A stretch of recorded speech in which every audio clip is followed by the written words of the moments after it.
शब्द शुद्धि के अंदर आगे देखिए आप, संयुक्ताक्षरों का व्यंजन द्वित्व का अशुद्ध प्रयोग। अशुद्ध प्रयोग दो व्यंजनों के बीच स्वर का अभाव संयुक्ताक्षर बनाता है। वही दो समान व्यंजनों में से कोई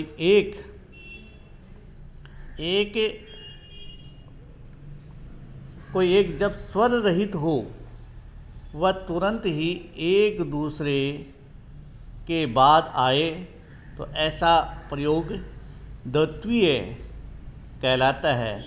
शुद्ध लेखन के लिए इन संयुक्त एवं द्वितीय वर्णों के प्रयोग में भी सावधानी रखनी चाहिए। देखिए, यानी जब वर्ण दो हो जाते हैं, द्वितीय वर्ण दो हो जाते हैं, लेकिन हम उच्चारण में अक्सर उसको एक ही वर्ण मान लेते हैं।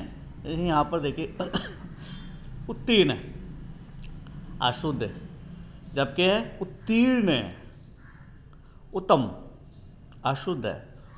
शुद्ध है उत्तम,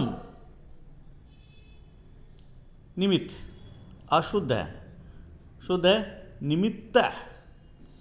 इसी प्रकार से अशुद्ध है रखा, जबकि शुद्ध है रखा।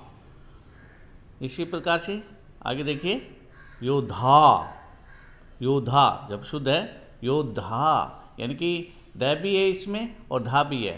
द हलंत है और धा इसमें ध धनुष यहाँ पर पूरा है।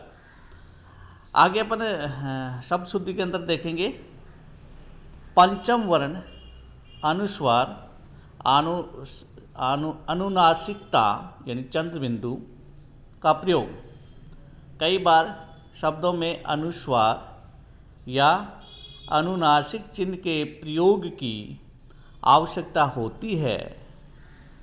इसमें से अनुस्वार के स्थान पर अनुनासिक या अनुनासिक के स्थान पर अनुस्वार का प्रयोग त्रुटिपूर्ण होता है। अतः इनके प्रयोग में विशेष सावधानी की जरूरत होती है। यानी कि अनुस्वार की जगह अनुनासिक, अनुनासिक की जगह अनुस्वार का प्रयोग कर दिया जाता है, तो उसके कारण से भी त्रुटि हो जाती है। अनुनासिक का मतलब होता है चंद्र बिंदु, चंद्र बिंदु। और अनुस्वार होता है एक तरह से पंचम वर्ण जो होता है उसको वहाँ पर काम में लिया जाता है। यानी पंचम वर्ण नहीं, अनुस्वार होता है। एक तो होता है चंद्र बिंदु और एक होता है बिंदु।